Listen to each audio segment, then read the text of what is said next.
যারা আমার চ্যানেলের সাথে যুক্ত এবং যারা আমার ভিডিওগুলিকে দেখে তাদের জন্য এই ভিডিওটি। এই যে ভদ্রমহিলা বসে রয়েছে, এই ভদ্রমহিলা দীর্ঘ 20 বছর ধরে, তাই ঠিক বলছি তো? কত বছর? 20 বছর ধরে উনি অসুস্থ। কি হয়েছে বলুন, কি হয়েছে আপনার? হাত পা হাঁটু ব্যথা, ব্যথা, পেটে ব্যথা, কোমর ব্যথা, সারা শরীরে রিউমাটিক পেইন, বাতের ব্যথা, তার সাথে হাঁটু ফুলে রয়েছে। এই ব্যথা কখনো এদিক কখনো ওদিক, কোনো জায়গা ঠিক ঠিকানা থাকে না, ঘুরে বেড়ায় তো ব্যথা। ব্যথা বিভিন্ন জায়গায় ঘুরে বেড়ায়। আর তার সাথে কি রয়েছে, অ্যাসিডিটি হয় এবং পেটে একটা কষ্ট হয়। কিন্তু তার সাথে একটা রয়েছে যে লস অফ হেয়ারিং, অর্থাৎ একটা কানে, কোন কানে? দুটো কানে, দুটো কানে শুনতে একটু কষ্ট হয়, দুটো কানে শুনতে একটু কষ্ট হয়।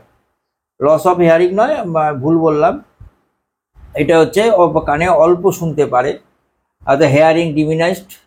এটা কারণটা কি? ওটাইটিস মিডিয়া এর জন্য হয়েছিল। এনাকে জিজ্ঞাসা করে জানতে। আর একটা পেটে ব্যথা হয়, পেটে ব্যথা হয়, কখন হবে কোনো ঠিক নেই। কখনো পেটের ডান দিকে, কখনো বাঁ দিকে, কখনো উপরে, কোনো জায়গা ঠিক নেই। আর যখন এই ব্যথা হবে তখন ওনার শীত করে, তো পাখা বন্ধ করে দিতে বলে। হ্যাঁ, পাখা বন্ধ করে দিতে বলে। যত ব্যথা বাড়ছে তত শীত বাড়ছে। More the pain more the চিল।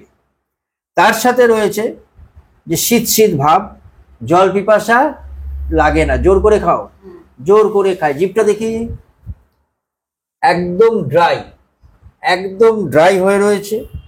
ডিম খেতে খুব ভালোবাসে, ডিম খেতে ভালোবাসে, মিষ্টি একটু ভালোবাসে, খাবার দাবার ঠান্ডা পছন্দ। ঠিক বলছি আমি যেগুলি বলছি? ঠান্ডা পছন্দ।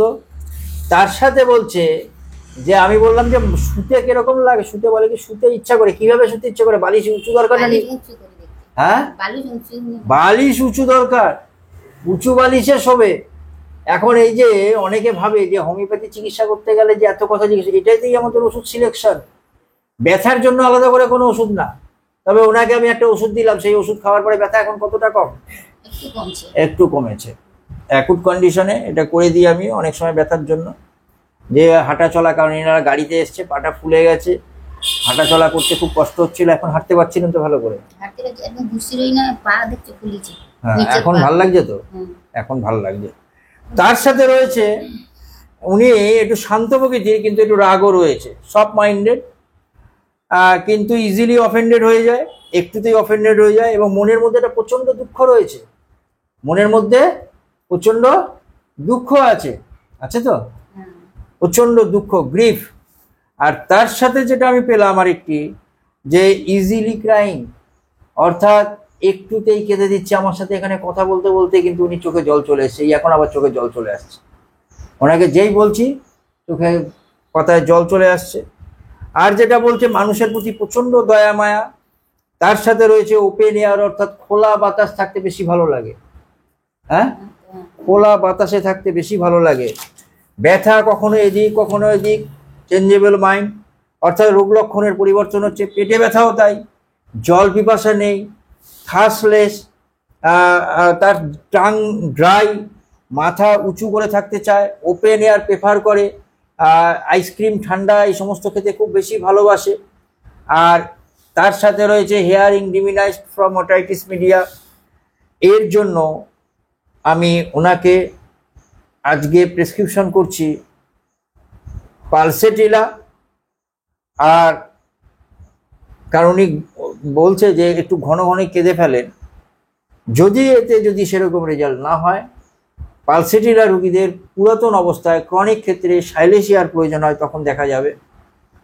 তো আমি আজকে পালসেটিলা প্রয়োগ করছি, দেখা যাক কি হয়। কারণ আমি প্রত্যেককে রুগীদেরই একবার ভিডিও নেবার পর অনেকে বলে যে ফলো আপ দেবেন, আবার যে রুগী রাজি হয়ে যায় আমি তার ফলো আপ দিয়ে দিই। স্বাভাবিক, কারণ ইনি যদি রাজি হয় পরবর্তীকালে কি অবস্থায় দাঁড়াবে নিশ্চয়ই আমি দেবো। এখন ধন্যবাদ, আপনার পারমিশন নিয়ে ভিডিও করলাম। কোনো অসুবিধা আছে? ধন্যবাদ।